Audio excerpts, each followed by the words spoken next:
week, we are going to take you on a mental journey to Venezuela and Kenya, where we are going to examine and analyze Chavez's legacy and the aftermath of the Kenyan elections. I am Ibrahim Abalde. You're watching Weekend Spectrum on GRTS. Start of the week, the IMF's mission chief to the Gambia, David Dunn, was in the country as part of an official assignment. After his audience with the president and senior government officials, David Dunn took time out of his busy schedule to answer to some questions from local journalists. Here, he spoke about prospects for the value-added tax being introduced in the Gambia.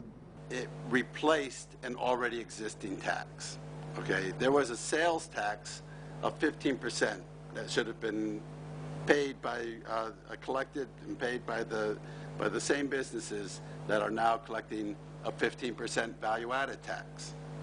So really, the direct impact of introducing a VAT, in fact, in many ways, should have been beneficial to businesses, because now they're able to get a credit for the VAT that they paid on the inputs.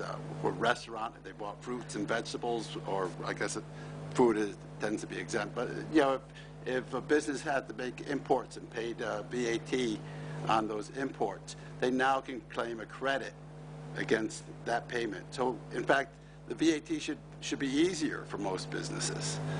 But the VAT is a new tax, and it takes time for people to get used to it. And there's an administration process.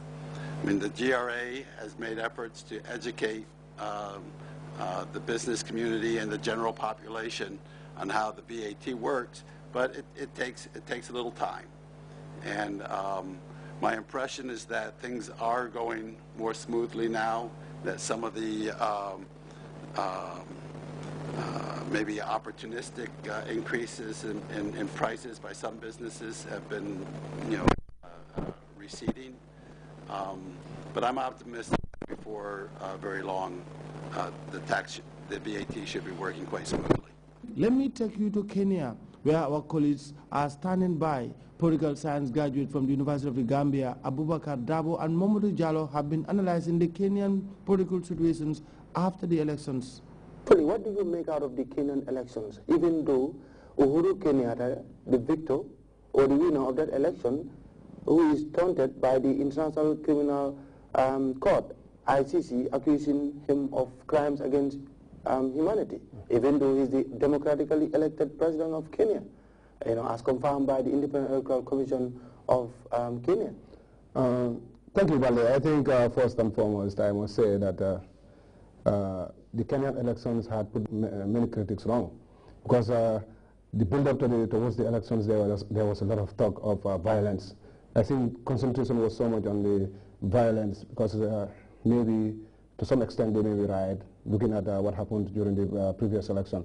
So everybody was talking about what would happen, the violence, how many people might be killed, property lost, and all that, and the alarm bells were ringing. And there was so much concentration on violence, and so many people, analysts, so many people watching the elections forgot about the elections themselves. For the simple, but on the other hand, there was also so much talk about the indictment of two of the candidates. That is, the president himself, the president-elect, that is Uhuru Kenyatta, and his running mate William Ruto. So, these issues more or less saved the elections. Opinion was so much concentrated on these two issues. But nonetheless, I was very much, for me, after the elections and the results were announced, I was happy. At least, Kenyans have matured, and they have proved everybody wrong, that African elections are just marred by violence, rigging, and all that stuff. It passed off peacefully, much to the satisfaction of many people, though Odinga is still contesting the vote. Well, if you look at the Kenyan election, that brings to mind our own elections here in the Gambia. The local government elections, you went for the nomination, you covered the nomination in CRR, and Kenya is emerging from elections. So you can see Africa, the month or the year, we've seen decisive elections. Kenyan election, no one was expecting, well, not many people are expecting that Uhuru is going to emerge a winner. This is not the first time he's actually contested. He's win, even though ICC is there waiting for him. I mean, how do you see the shape, the trend in Africa as regards election, the one here we have in the Gambia? Yeah, I think looking at elections in Africa, democracy in Africa, it is taking hold. There is no doubt about that. You may have some hitches here and there in certain countries, but generally, if you look at the picture in Africa, elections are getting the desired effect. Like I said earlier, in Kenya, everybody was predicting about an election marred by violence, vote rigging and all that. Tribal elections between the two major tribal groups, that is the Kalenjin on the other hand and the Kikuyu. Because if you look at the two candidates, one is from the majority Kikuyu and the other from the Kalenjin. There's Kenyatta from the Kikuyu and Odinga from the Kalenjin. So, these tribal politics that had caused a lot of problems during the past elections in Kenya, everybody was anticipating this, but it never happened. So this shows that people have matured, Africans have matured. They are able to hold their own elections that are free, democratic, and fair. So in the Gambia here, we also seen the coming of the local government elections. You were in the Upper River region, I was in the Central River region. So we've seen the conduct of the nominations. They are all hitch-free. There are no problems.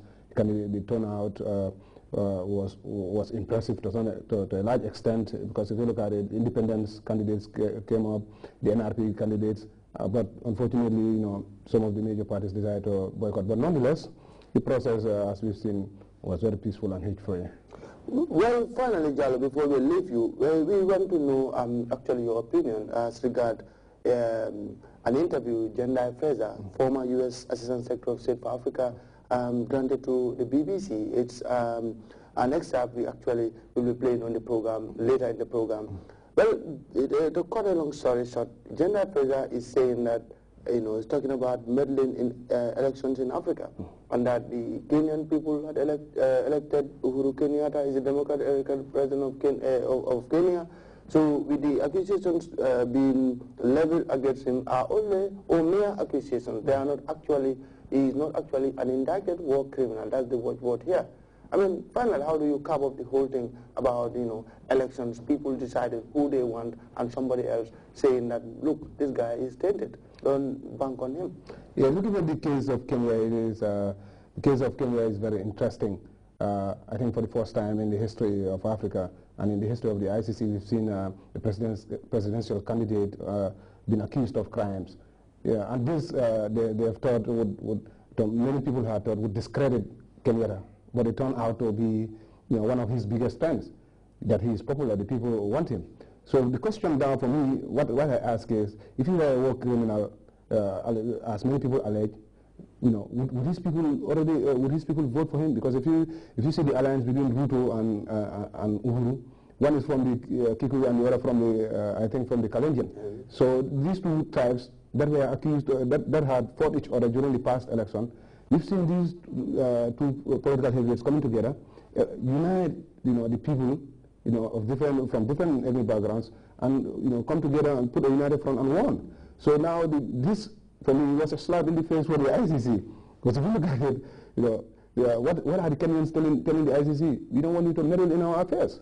And I think many people in Africa around the world will agree with the Kenyan people. And the court, it seems, is trying to also come in line, because we've seen they have dropped charges against one of the accused. The vice president. He's running it. Yeah, he's running it. So now, for me personally, it's my opinion. I think it's just a matter of time before even Kenyatta himself is all the charges against him, alleged charges are dropped. I think the court has seen that it is not wise, or it is not founded, or that it is a futile attempt to bring Kenyatta to court. Okay, and then thank you very much, Jallo, my colleague, a political science graduate at the University of the Gambia, for talking to us about perspective on the Kenyan election.